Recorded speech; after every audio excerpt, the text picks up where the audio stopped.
नमस्कार। सामान्य विज्ञान के इस लेक्चर में आपका स्वागत है। आज हमारी चर्चा का मुख्य विषय है विद्युत चुंबकत्व संबंधी अध्ययन। तो आज के इस लेक्चर में हम विद्युत चुंबकत्व से जुड़ी हुई समस्त अवधारणाओं को पढ़ेंगे और इनके बारे में विचार करेंगे। तो जैसा कि आपको पता है, विद्युत चुंबकत्व, इसका पहले बेसिक समझ लेते हैं, इसके बाद हम डीप में सब्जेक्ट में आएंगे। विद्युत चुंबकत्व ये है क्या, क्योंकि आपके सिलेबस का बहुत महत्वपूर्ण भाग है और सभी एग्जामों में यहाँ से प्रश्न पूछे जाते हैं। तो विद्युत चुंबकत्व तो भौतिकी की एक शाखा है। ये भौतिकी की एक ये शाखा है जो विद्युत आवेशित कणों के बीच उत्पन्न होने वाले विद्युत चुंबकीय बल से संबंधित है। तो जैसा कि आपको पता है, विद्युत आवेशित कण जो होते हैं हमारे, इसके अलावा प्रोटॉन, न्यूट्रॉन, इलेक्ट्रॉन भी होते हैं। तो कुल मिला के आप तो जैसे कि कोई भी ऐसी सतह होती है, जब इसमें प्रकाश डाला जाता है तो इससे इलेक्ट्रॉन निकलते हैं। आइंस्टीन का ये सिद्धांत है, आइंस्टीन के द्वारा दिया हुआ। तो ये समस्त चीजें अपने आप में जुड़ी हुई हैं, तो इनको समझने का प्रयास कीजिएगा। अभी और ज्यादा डिस्कस करेंगे आगे। तो ये कणों के बीच उत्पन्न होने वाले विद्युत चुंबकीय बल संबंधित हैं। विद्युत चुंबकीय बल चार मूलभूत बलों में से एक है। जो विद्युत चुंबकीय बल है, ये चार मूलभूत बलों में से एक है। चार मूलभूत बल कौन से है? वो पहला बल है आणविक बल या परमाणविक बल, जो परमाणुओं के बीच लगता है। सबसे मतलब बड़ा बल है और सबसे तेज बल है। दूसरा बल हो जाएगा, आप देखेंगे, विद्युत चुंबकत्व, ये भी एक महत्वपूर्ण है। तीसरा हो जाएगा घर्षण बलों का समूह, घर्षण बल और अन्य बलों का समूह। ये एक अपने आप में समूह है, एक बल ना होकर समूह है। और चौथा है गुरुत्वाकर्षण। ये गुरुत्वाकर्षण बल दुनिया का सबसे कमजोर बल है। जो गुरुत्वाकर्षण है, ये दुनिया का सबसे कमजोर बल है गुरुत्वाकर्षण। वो आणविक बल सबसे दुनिया का प्रबल बल है, ये सबसे प्रबल होता है। तो याद रखिएगा। तो ये चार मूलभूत बलों में से एक है चुंबकीय क्षेत्र। विद्युत क्षेत्र और प्रकाश जैसे विद्युत चुंबकीय क्षेत्रों को प्रदर्शित करता है। यह मूल कारण है कि इलेक्ट्रॉन नाभिक से बंधे होते हैं और नाभिक की संपूर्ण संरचना के लिए जिम्मेदार होते हैं। आप जानते हैं इलेक्ट्रॉन किस तरीके से नाभिक से बंधे होते हैं और घूमते हैं। तो यही आपको समझना है। आइए आगे जानते हैं विद्युत चुंबकीय बल आखिर है क्या। अब इसके बारे में जान लेते हैं। विद्युत चुंबकीय बल एक प्रकार की भौतिक अंतःक्रिया है जो विद्युत आवेशित कणों के बीच में होती है। यह आवेशित कणों के बीच कार्य करता है और सभी चुंबकीय और विद्युत बलों का संयोजन है। ये जो विद्युत बल है, सभी बलों का संयोजन है। विद्युत चुंबकीय बल आकर्षक या प्रतिकारक हो सकता है। ये आकर्षण भी कर सकता है और प्रतिकारक भी हो सकता है, यानी प्रतिकर्षी भी हो सकता है, आकर्षण का उल्टा। तो विद्युत चुंबकत्व के आविष्कार से पहले लोग या वैज्ञानिक सोचते थे कि बिजली और चुंबकत्व दो अलग अलग विषय हैं, ऐसा पहले माना जाता था। लेकिन वर्ष 1873 में जेम्स क्लर्क और मैक्सवेल का आपने नाम सुना होगा, मैक्सवेल द्वारा विद्युत और चुंबकत्व पर एक ग्रंथ प्रकाशित किया गया और इसके बाद दुनिया का दृष्टिकोण बदला। आगे आप देखेंगे, इस प्रकाशन में कहा गया कि सकारात्मक और नकारात्मक आवेशों की परस्पर सकारात्मक और नकारात्मक आवेशों की परस्पर क्रिया एक बल द्वारा मध्यस्थ होती है। इस अवलोकन ने विद्युत चुंबकत्व के बाद इस अवलोकन ने बहुत हेल्प की विद्युत चुंबकत्व की। आप आगे चल के देखेंगे, बाद में माइकल फेराडे आते हैं, ओलिवर आते हैं, हेनरिक हर्ट्ज ये आते हैं, और फिर और भी वैज्ञानिक आते हैं जिन्होंने विद्युत चुंबकत्व में अपने विचारों का महत्वपूर्ण योगदान दिया। फेराडे का तो हम पूरा का पूरा वो पढ़ते हैं, फेराडे को हम पूरा इसका सारी अवधारणा इसकी पढ़ेंगे हम, ठीक है। चलिए आइए और आगे बात करते हैं। तो पहले बात करते हैं विद्युत चुंबकत्व क्या है, उसको और भी अच्छे समझते हैं। विद्युत चुंबकत्व एक ऐसी प्रक्रिया है जिसमें चालक में विद्युत धारा प्रवाहित करके एक चुंबकीय क्षेत्र बनाया जाता है। चालक में क्या किया जाता है? विद्युत धारा प्रवाहित करके एक चुंबकीय क्षेत्र का निर्माण किया जाता है। जब किसी चालक को विद्युत आवेशित किया जाता है तो यह चुंबकीय रेखाएं उत्पन्न करता है अपने आप में। ये बहुत सारी चुंबकीय रेखाएं उत्पन्न करता है जब इसमें आप आवेश प्रवाहित करते हैं। यह चुंबकीय रेखाएं उत्पन्न करता है। उदाहरण के लिए, यदि किसी तार में करंट यानी धनात्मक आवेश गति करता है तो यह तार के साथ चुंबकीय क्षेत्र उत्पन्न करता है। ये देख रहे हैं, चुंबकीय क्षेत्र इस तरीके से उत्पन्न करता है। और चुंबकीय रेखाओं और बल की दिशा दाहिने हाथ के नियम का उपयोग करके निर्धारित की जा सकती है। दाहिने हाथ का नियम क्या होता है? ये फ्लेमिंग के द्वारा दिया हुआ नियम है। फ्लेमिंग इसमें करंट, मोशन और मैग्नेटिक फील्ड की दिशा निर्धारित होती है। उदाहरण के तौर पे अगर हम इस तरीके से करें तो आप ये देखेंगे, ये मोशन को दिखाता है, उसकी गति को दिखाता है परमाणु की, ये मैग्नेटिक फील्ड को दिखाता है और ये दिखाता है करंट को। इस तरीके से दाहिने हाथ का नियम कार्य करता है। ठीक है, तो ये सब आप समझिएगा। अब उदाहरण की अगर और भी देखें, इसमें उदाहरण की बात कर लें तो टीवी और रेडियो में उपयोग किए जाने वाले स्थायी चुंबकीय स्पीकर विद्युत चुंबकीय उपकरणों के आदर्श उदाहरण हैं, जो हम टीवी रेडियो में इस्तेमाल करते हैं, विद्युत चुंबकीय स्पीकर। इसके अलावा आप देखेंगे विद्युत तरंगों को श्रव्य ध्वनि में परिवर्तित करने के लिए स्पीकर डिजाइन किए जाते हैं।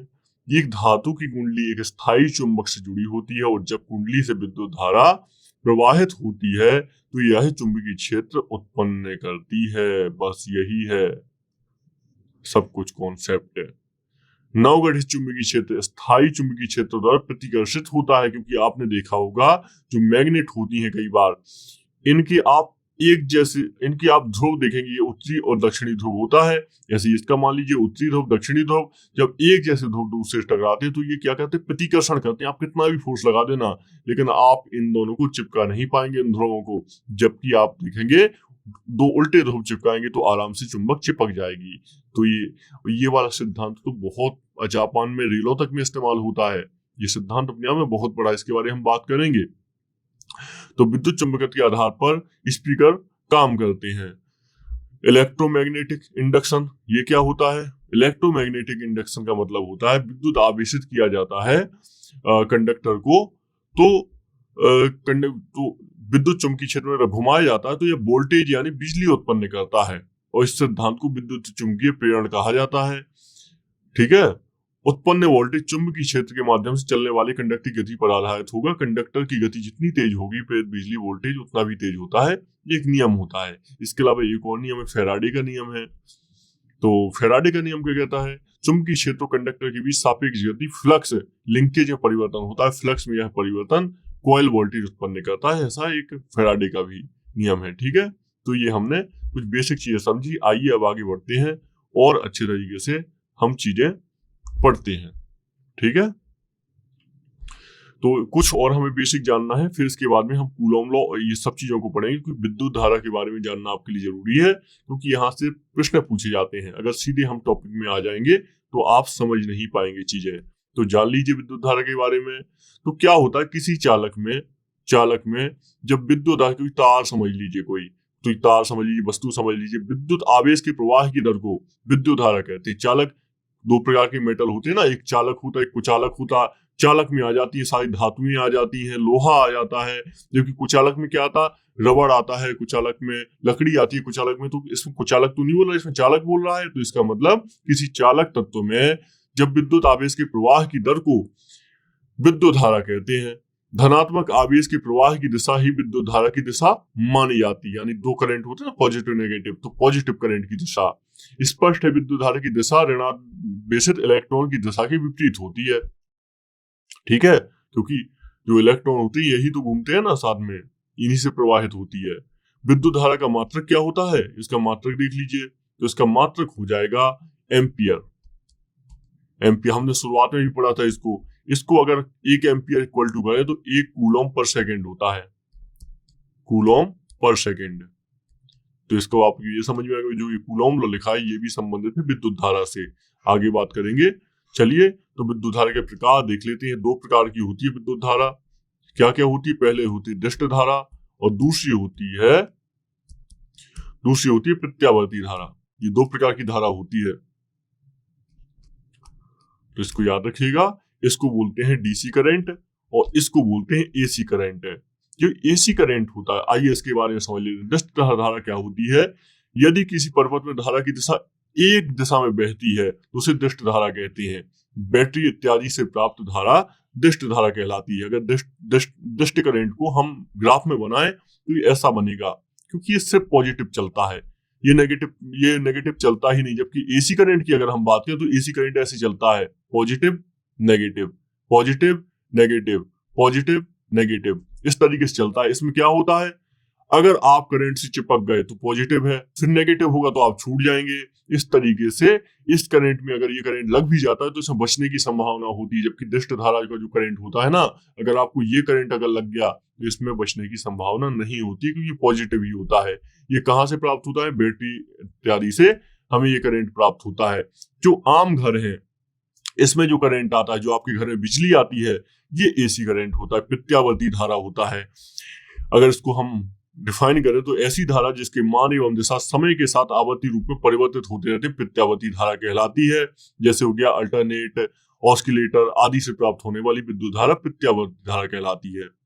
ठीक है, अल्टरनेटर वगैरह से, तो ये याद रखिएगा। आइए कुछ और आगे बात करें। तो दृष्ट धारा की अपेक्षा प्रत्यावर्ती धारा का प्रमुख लाभ यह होता है कि प्रत्यावर्ती धारा को विद्युत ऊर्जा से अधिक हानि के बिना लंबी दूरियों तक संप्रेषित किया जा सकता है। ये इसका फायदा होता है। जो प्रत्यावर्ती धारा होती है एसी करंट, इसको लंबी दूरी तक हम संप्रेषित कर सकते हैं, जबकि ऐसा डीसी करंट में नहीं कर पाते हैं। तो ये आप दो धाराओं को याद रखिएगा, ये बहुत महत्वपूर्ण है। इसके बाद एक और पढ़ते हैं कुछ, विद्युत वाहक बल। ये बहुत महत्वपूर्ण है, इसको बोलते हैं इंग्लिश में इलेक्ट्रोमोटिव फोर्स।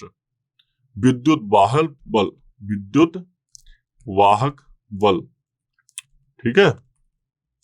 तो किसी विद्युत ऊर्जा उत्पादक उपकरण द्वारा उत्पन्न किया गया वह बल जिसके कारण किसी चालक या परिपथ में इलेक्ट्रॉन का प्रवाह स्थापित होता है, उसे कहा जाता है विद्युत वाहक बल। ठीक है, यानी परिपथ में इलेक्ट्रॉन का प्रवाह स्थापित होता है, उसे विद्युत वाहक बल कहा जाता है।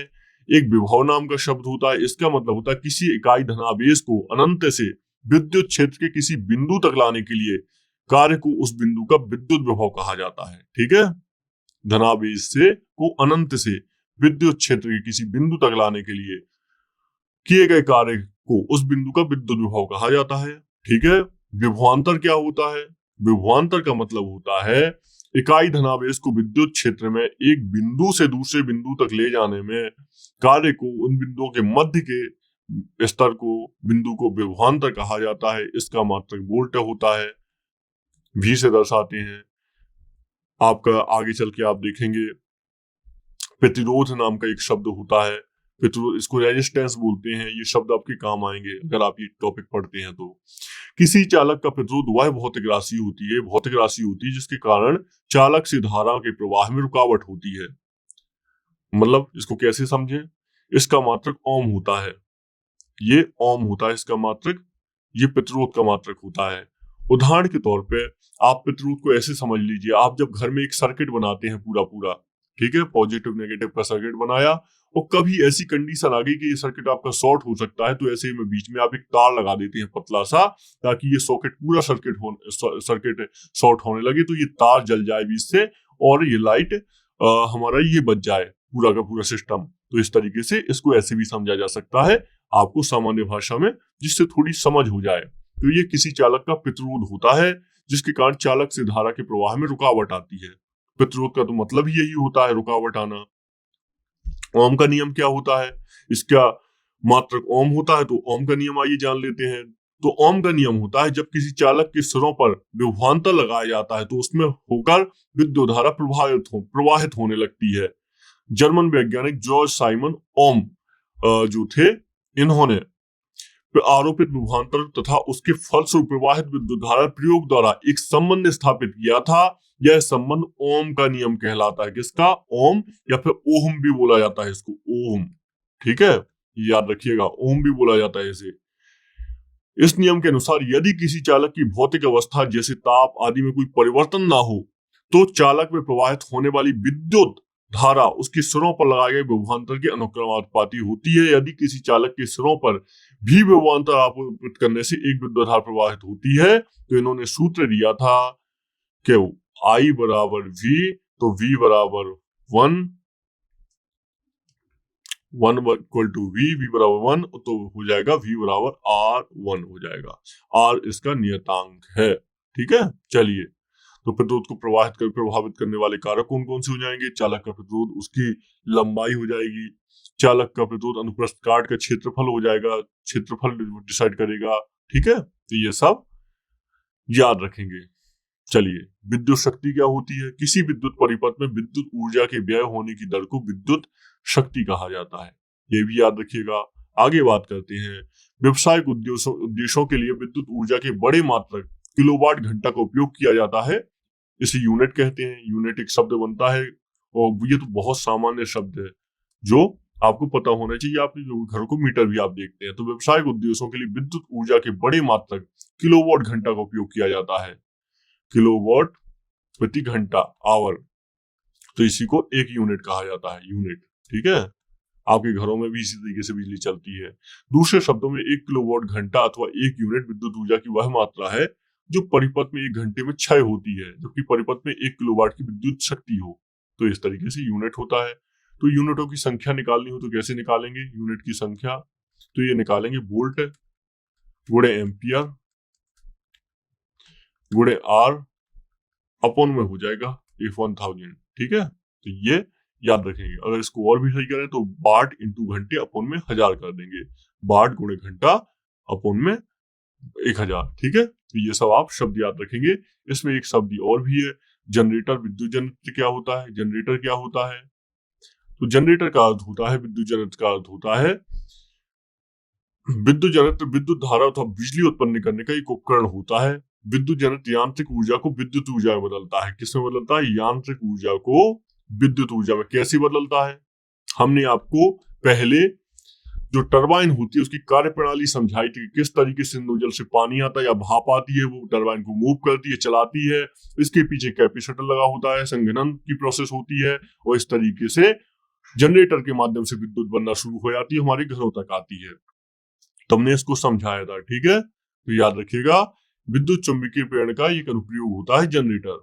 जनरेटर, ठीक है। चलो, दूसरा ट्रांसफार्मर होता है। जनरेटर हो गया, ट्रांसफार्मर हो गया। ट्रांसफार्मर क्या होता है? फार्मर, ये क्या होता है? विद्युत चुंबकीय प्रेरण पर आधारित ट्रांसफार्मर एक ऐसा यंत्र होता है जो प्रत्यावर्ती वोल्टेज को घटाने या बढ़ाने का कार्य करता है। क्या करता है ट्रांसफार्मर? जो प्रत्यावर्ती, जो एसी वोल्टेज होता है, इसको घटाने बढ़ाने का कार्य करता है। ये दो प्रकार के होते हैं, उच्चाई और अपचाई ट्रांसफार्मर होते हैं। तो उच्चाई होता है निम्न विभव की प्रत्यावर्ती धारा को उच्च विभव की प्रत्यावर्ती धारा में बदलता है, और दूसरा होता है जो उच्च विभव की प्रत्यावर्ती धारा यानी एसी करंट को निम्न विभव की एसी करंट में बदलता है। तो बस इतना ही होता है, इसमें अंतर बहुत ज्यादा नहीं है। और तीसरा हो जाएगा विद्युत मोटर। ये भी आप सुन लीजिए क्योंकि तीनों में क्लियरिटी आ जाएगी। विद्युत मोटर एक युक्ति होती है जो विद्युत ऊर्जा को यांत्रिक ऊर्जा में बदलती है। यहाँ पे देख रहे हैं आप, विद्युत ऊर्जा को यांत्रिक में बदल रहा है ये, और जबकि यहाँ पे जनरेटर क्या करता था? यांत्रिक को विद्युत में। विद्युत मोटर धारा के चुंबकीय प्रभाव के सिद्धांत पर कार्य करते हैं। विद्युत मोटर का उपयोग विद्युत पंखों, वॉशिंग मशीन, मिक्सचर ग्राइंडर आदि अनेक युक्तियों में किया जाता है। तो एक ये भी आपका हो गया, सिंपल है ना। क्योंकि आप देखते हैं ना, जैसे आपके पास मिक्सचर है तो उसमें विद्युत तो जाएगी, उसमें मोटर भी लगी है, तो ये विद्युत मोटर की यांत्रिक ऊर्जा में बदलेगी, तभी तो आपके काम होगा ना, जो आप बहुत सारे काम करते हैं। जबकि जनरेटर क्या करता है? यांत्रिक ऊर्जा, आप यंत्रों के माध्यम से मूव होती है चीजें, और ये विद्युत में बदलता है। तो ये सब आप याद रखिएगा, आसान रहेगी आपको चीजें। आइए अब बात कर लेते हैं हम कुछ अन्य पॉइंटों पर जो बहुत ज्यादा महत्वपूर्ण है और आपके एग्जाम में आने की पूरी संभावना होगी इन पॉइंटों की। ठीक है, तो पहला हमारा है कूलम्ब लॉ। तो क्या होता है कूलम्ब लॉ? आइए इसके बारे में जानते हैं। पहले आपको कुछ बेसिक बातें बताई थी, आशा करते हैं आप समझ गए होंगे। तो कूलम्ब लॉ होता है दो स्थिर बिंदु आवेशों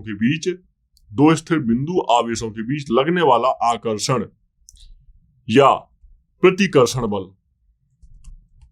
आकर्षण या प्रतिकर्षण बल दोनों आवेशों के परिणामों के गुणनफल के अनुक्रमानुपाती तथा दूरी के व्युत्क्रमानुपाती होता है। ये तो इसकी परिभाषा हो गई। ठीक है, कूलम्ब लॉ। तो स्थिर आवेशों के बीच लगने वाला आकर्षण या प्रतिकर्षण बल दोनों आवेशों के परिणामों के गुणनफल के अनुक्रमानुपाती तथा व्युत्क्रमानुपाती होता है। ठीक है, ये आप याद रखिएगा, इससे आपको आसान हो जाएगी।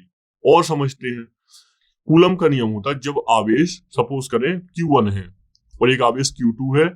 इन दो आवेश कणों को एक दूसरे से r दूरी पर अगर रखा जाए, पृथक किया जाता है, तो उनके बीच स्थिर विद्युत बल दो कणों के आवेशों के गुणनफल के समानुपातिक होता है। दो कणों के आवेशों के गुणनफल के समानुपातिक होता है, उनके बीच की दूरी के वर्ग के व्युत्क्रमानुपाती होता है। तो ये आवेश इस तरीके से कूलम लॉ। ठीक है, चलिए आगे बात करते हैं। अभी इसको और हम अच्छे समझेंगे। जैसे इमेजिन करिए दो बैलून है, one with a positive charge and other with a negative charge. तो इसमें क्या हो जाएगा, अगर इनको दोनों को क्लोज ले जाया जाए, पास में ले जाया जाए, तो क्या होता है, ये दोनों चिपकने लगती हैं, पुश ईच अदर अवे, या फिर दोनों को दूर करने की कोशिश करेंगे। या तो चिपक सकते हैं या फिर इसको क्या करेंगे, एक दूसरे से प्रतिकर्षण होगा इनके बीच में कि दूर रहो हम। तो इस तरीके से कूलम लॉ जो है हेल्प करता है हमको बहुत सारी चीजें समझने में। या एग्जाम्पल आपको अच्छा लगा होगा, आशा करते हैं। ठीक है, इसके अलावा इसी नियम का कहना है कि अपोजिट चार्ज जो होता है ये एक दूसरे को अट्रैक्ट करता है, like the positive and negative balloon stick together, जैसे चिपक गए थे जो गुब्बारे थे। While similar charge repeal each other, इस तरीके से ये अपने आप को पुशिंग भी करते हैं। चलिए आइए इलेक्ट्रिक सर्किट देख लेते हैं। तो इलेक्ट्रिक सर्किट क्या होता है, ये एक बंद पाथ होता है, बंद सर्किट होता है, बंद सिस्टम होता है, जिसके माध्यम से बिजली करंट फ्लो होता है। इसमें एक पॉजिटिव सिरा होता है, जैसे ये हो गया,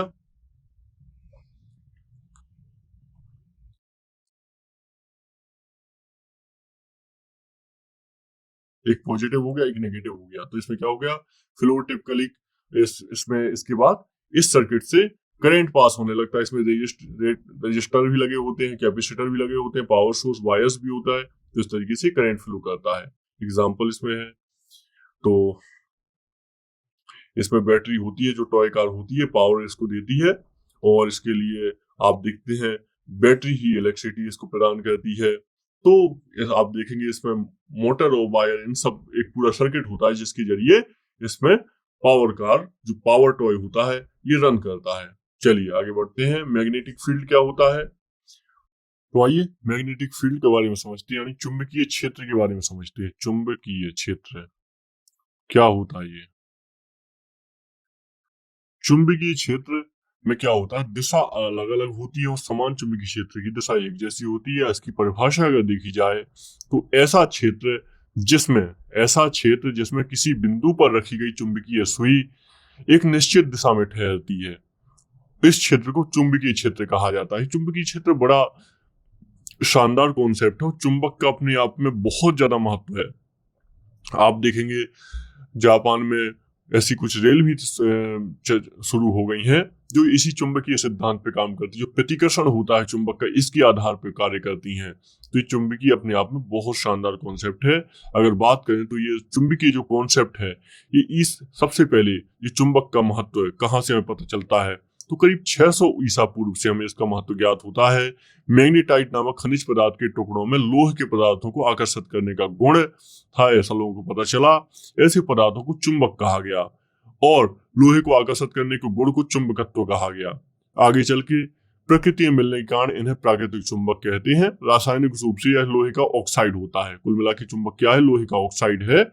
इसकी कोई निश्चित आकृति नहीं होती, कुछ पदार्थों कृत्रिम विधियों द्वारा चुंबक बनाया जाता है। तो चुंबक बनाया भी जाता है और बड़ी आसानी से चुंबक बनाया जाता है। बहुत ही महत्वपूर्ण है ये। ठीक है, कई तरह की चुंबक होती है, छड़ चुंबक, चुंबकीय सुई इत्यादि, बहुत इसके अलग अलग प्रकार होते हैं। तो ये मैग्नेटिक फील्ड महत्वपूर्ण है।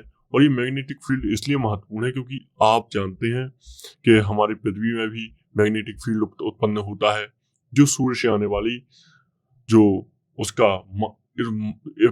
सूर्य से आने वाला जो उसमें बहुत पदार्थ होते हैं, जिसमें आप देखते हैं कुछ उनके कण होते हैं सूरज के आने वाले, कुछ उसके प्रकाश के, उसके अलावा भी कुछ हानिकारक चीजें भी आती हैं, तो उनसे भी बचाने का प्रयास करता है चुंबकीय क्षेत्र में। ठीक है, चुंबकीय क्षेत्र बहुत महत्वपूर्ण है।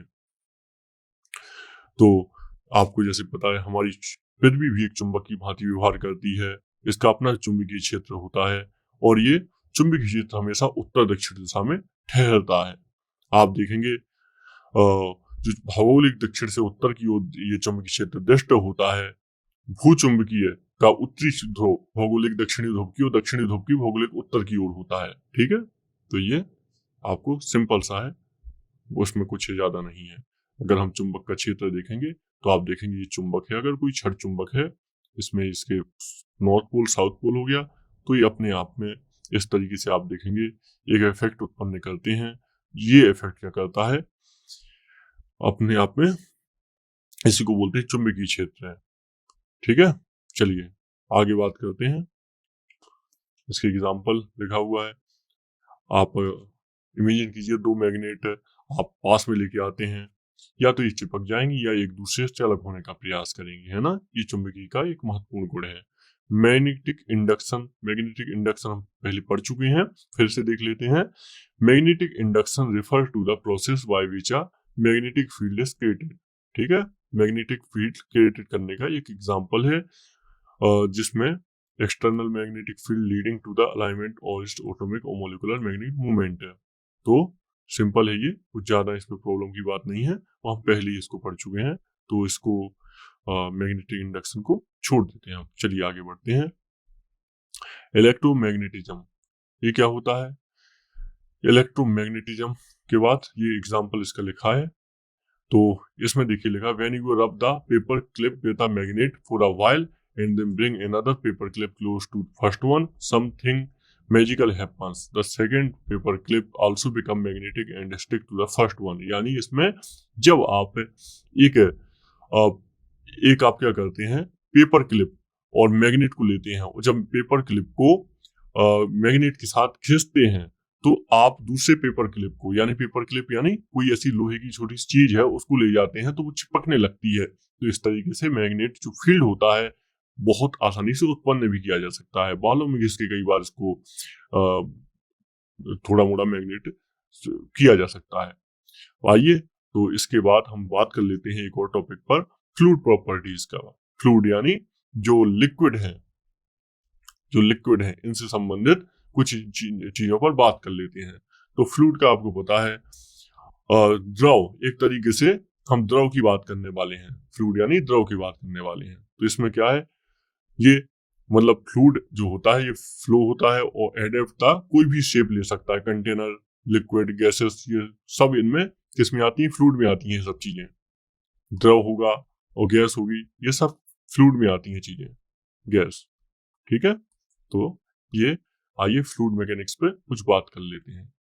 What is a example of fluid when you pour water into a glass. मतलब इसमें लिखा है वाटर, जो पानी है, ये बहुत अच्छा एग्जाम्पल है फ्लूइड का।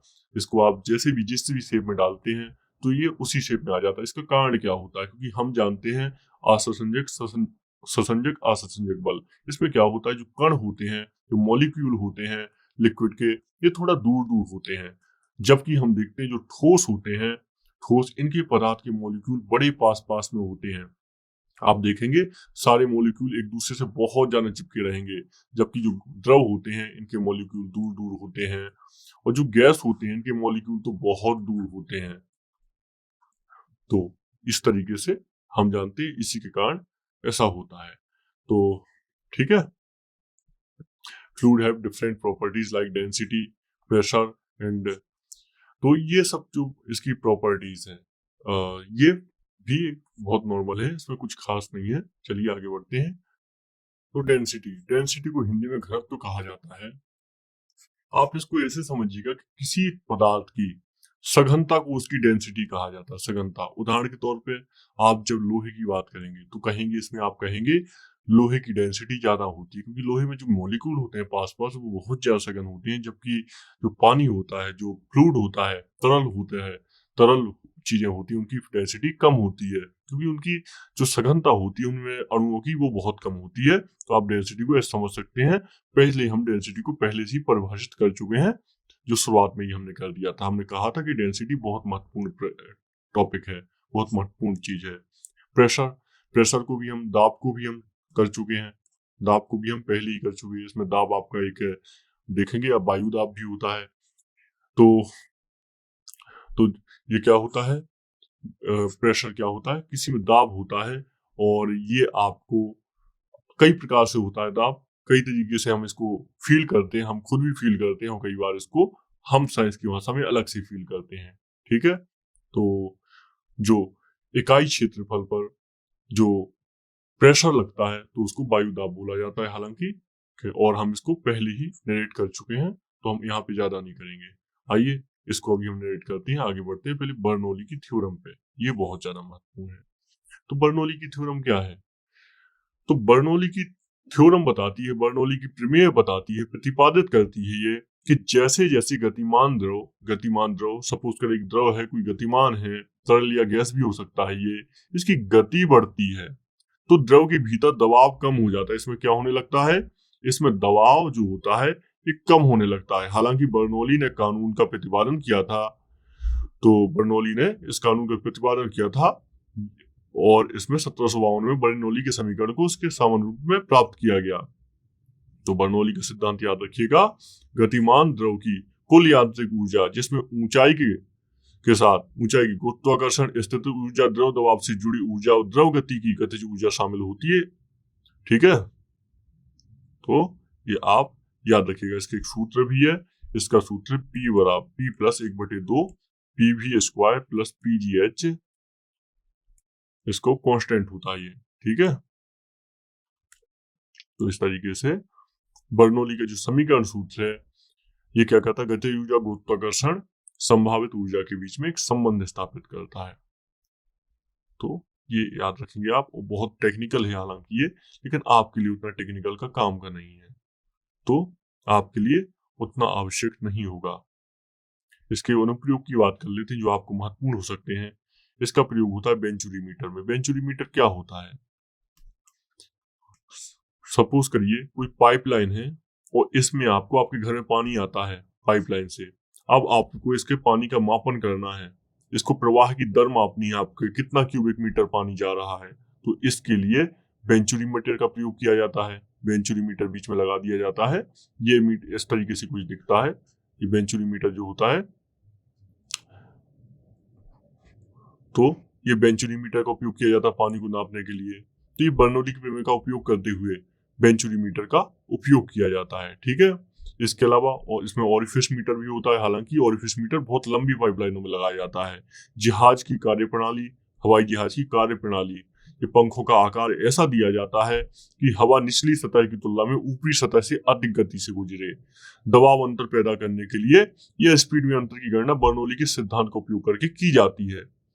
रेलवे स्टेशन पर हम खड़े होते हैं तो कोई ट्रेन आती है तो हम ट्रेन की ओर गिरने लगते हैं, इसे बर्नौली के सिद्धांत का उपयोग करके समझाया जाता है। जैसे ट्रेन आगे बढ़ती है, ट्रेन और हमारे बीच हवा का वेग बढ़ता है, इसलिए समीकरण से हम कह सकते हैं कि दबाव कम हो जाता है, तो हम पीछे दबाव ट्रेन की ओर धकेलता है। तो ये भी एक बर्नौली के हम उससे समझ सकते हैं, प्रमेय से समझ सकते हैं। ठीक है, इसके अलावा हम ऊर्जा संरक्षण को भी बर्नौली की प्रमेय के माध्यम से समझ सकते हैं। तो ये कुछ बर्नौली की प्रमेय संबंधी चीजें थी जो आपको पता होनी चाहिए। ठीक है, चलिए इसका एग्जाम्पल भी दिया हुआ है जो हम बहुत बात कर चुके हैं पहले ही। चलिए आगे बढ़ते हैं। तो ये है उत्प्लावन बल। उत्प्लावन बल क्या होता है? उत्प्लावन बल का अर्थ क्या है? आपने देखा होगा पानी में कोई चीज डूबी रहती है तो इसको आप दबाते हैं नीचे की तरफ, इस पे फोर्स लगाते हैं तो ऊपर की ओर मूव होती है, तो इसी को उत्प्लावन बल कहा जाता है। ठीक है, इसको और भी अच्छे समझे तो उत्प्लावन बल किसी तरल पदार्थ में पूरी तरह आंशिक रूप से डूबी हुई किसी वस्तु पर लगाया गया ऊपर की ओर लगने वाला बल है। इसे ऊर्ध्वगामी बल भी कहा जाता है। उत्प्लावन बल के कारण किसी तरल पदार्थ में आंशिक रूप से पूरी तरह से डूबा हुआ पिंड अपना वजन कम करता हुआ प्रतीत होता है, अर्थात हल्का प्रतीत होता है, यही उत्प्लावन बल है। ठीक है, इसको प्रभावित कौन कौन करते हैं? द्रव का घनत्व करता है इसको प्रभावित। ठीक है, विस्थापित द्रव की मात्रा करती है, गुरुत्वाकर्षण के कारण स्थानीय त्वरण भी इसको प्रभावित करता है। तो इस तरीके से उत्प्लावन जो बल होता है तो ये कार्य करता है। नीचे की तरफ ग्रेविटी लगती है, ऊपर की तरह थ्रस्ट लगता है। तो इस तरीके से आप देखेंगे उत्प्लावक बल कार्य करता है। ठीक है, अब आपके मन में आएगा तो कोई वस्तु पानी में तैरती है तो या डूबती है, क्यों तैरती है, क्यों डूबती है?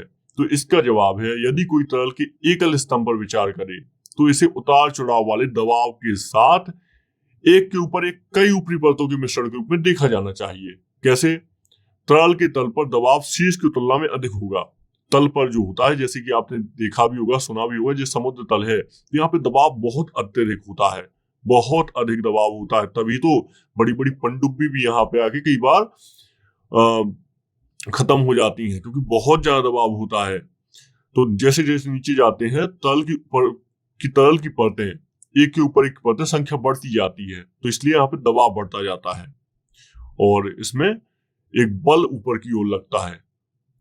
तो ऊपर की ओर जो बल परिमाण लगता है, तो इसको हम उत्प्लावक बल के रूप में देखते हैं, क्योंकि ये बल हमें उछाल के लिए ऊपर की ओर ऊपर की ओर करने का कार्य करता है। इसके अनुप्रयोग देखें तो क्या हो जाएगा?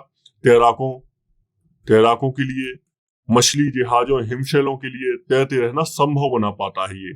तो इस तरीके से इस उत्प्लावक बल के कुछ अपने लाभ भी हैं। जो जहाज हो गया, पानी का जहाज हो गया, इस समुद्र की सतह पर तैरता है, क्योंकि जहाज द्वारा हटाए गए पानी की मात्रा जहाज के वजन के बराबर होती है। सबसे बड़ा तो इसका प्रयोग यही है, और ये आर्किमिडीज के सिद्धांत से ही मैच खाता है। तो ये महत्वपूर्ण है, ठीक है, ये सब याद रखिएगा। तो चलिए, आज का ये लेक्चर हमने इसके साथ कंप्लीट किया। हमने एक बेसिक के बारे में बात की और फ्लूइड मैकेनिज्म संबंधित कुछ चर्चा की। आगे एक और लेक्चर में मिलते हैं विज्ञान संबंधित। इस लेक्चर को इतना ही रखते हैं। नमस्कार।